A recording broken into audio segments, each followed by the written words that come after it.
se sont inscrits pour la dégustation, passer dans la salle.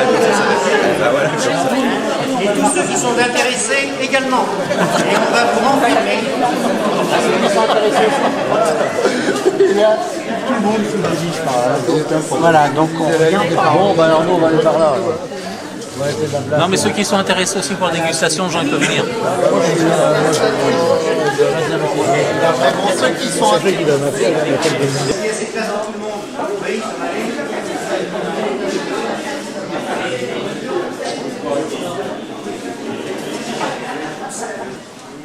Donc on va.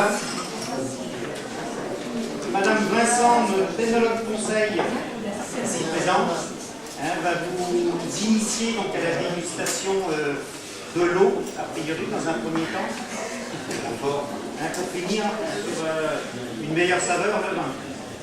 Et donc vous allez avoir plusieurs choses à déguster, et en espérant que tout se passe bien. Prenez vos notes.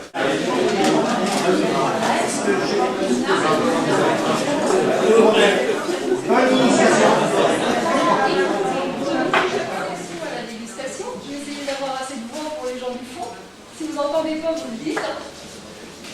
Donc on appelle ça initiation à la dégustation parce que ça va être une première approche de comment déguster le vin un petit peu autrement qu'en boisson. Parce que jusqu'à maintenant, il y a certains parmi vous qui sont peut-être plus amateurs que d'autres.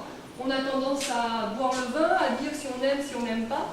Là, on va essayer, voilà, la dégustation, vous êtes tous capables, je dirais à chacun à son niveau, mais vous êtes tous capables de déguster. Ce qu'il va falloir, c'est faire l'effort d'analyser ce que vous sentez, ce que vous goûtez, sans faire intervenir votre propre jugement. Le vin, il y a plusieurs étapes dans la dégustation d'un vin. La première, c'est la couleur. Arriver à reconnaître la couleur du vin. Ça, en général, c'est pas très dur. On le travaillera directement sur le vin. Les nuances à peu près de couleur. Donc, on le travaillera à la fin. La deuxième étape, c'est les arômes. Arriver à reconnaître ce qu'on sent dans un vin. Donc ça, on va travailler sur les arômes en deuxième partie de séance. Et la troisième étape, je vais commencer par celle-là, parce que c'est la plus simple, c'est le goût. Qu'est-ce qu'on sent comme goût? En sachant que dans un vin, il y a des milliers de constituants qui sont en interaction les uns avec les autres, donc c'est dur. Les goûts que la langue perçoit, il n'y en a que 4 en fait. Je vous dis qu'il y avait 4 saveurs. Donc à vous d'essayer de voir ce que vous allez goûter dans les deux autres. Alors vous mettez simplement ce que vous percevez. Donc,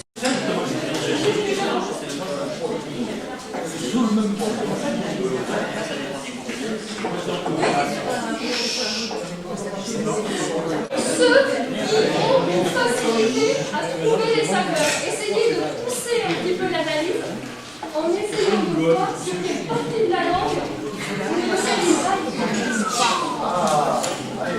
Parce que chaque saveur se localise sur une partie bien précise et sur laquelle. Je vous rappelle que dans certains échantillons, il peut y avoir 2 saveurs éventuellement. Ah oui, donc on a 3 lectures.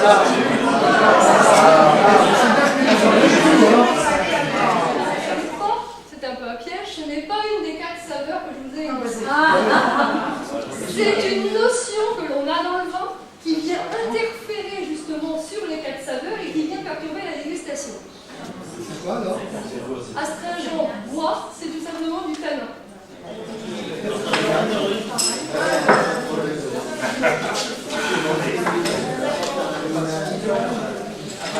Alors je vous rappelle, la règle numéro 1, je ne parle pas à mon palin.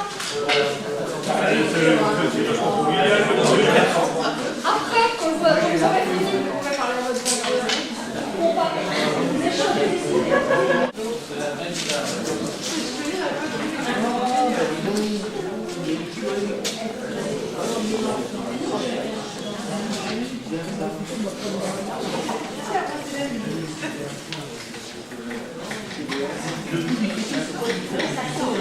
Il s'est fait faire un frais avec une pince. Il était arrière, il s'est mis comme l'épaule. Il s'est barré dans les jets comme ça. Après, il s'est pas mal. Et on les a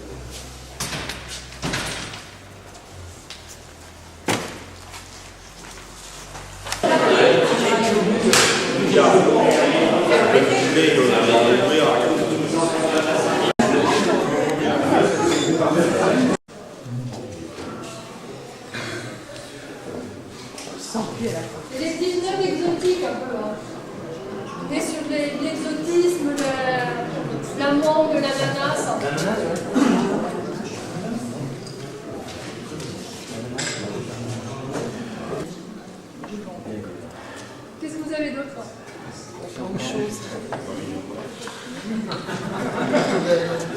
Du mal.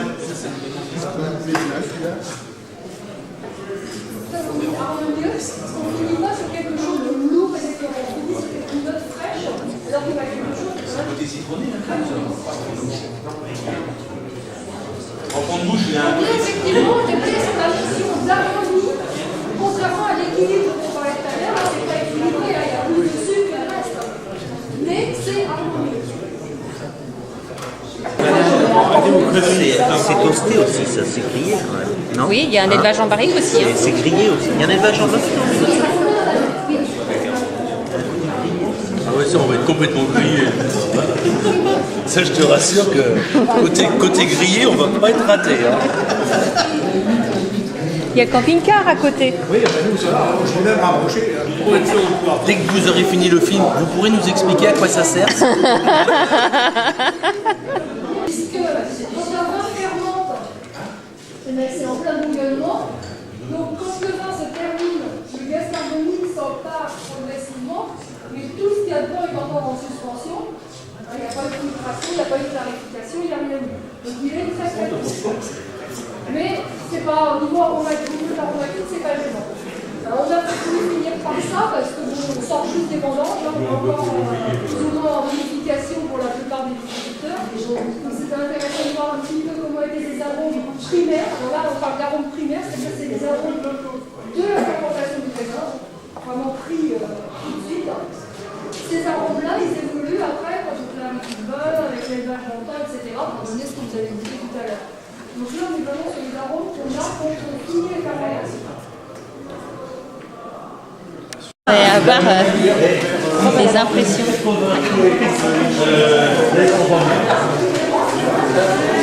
Je pense que c'est pas de mal, je ferai une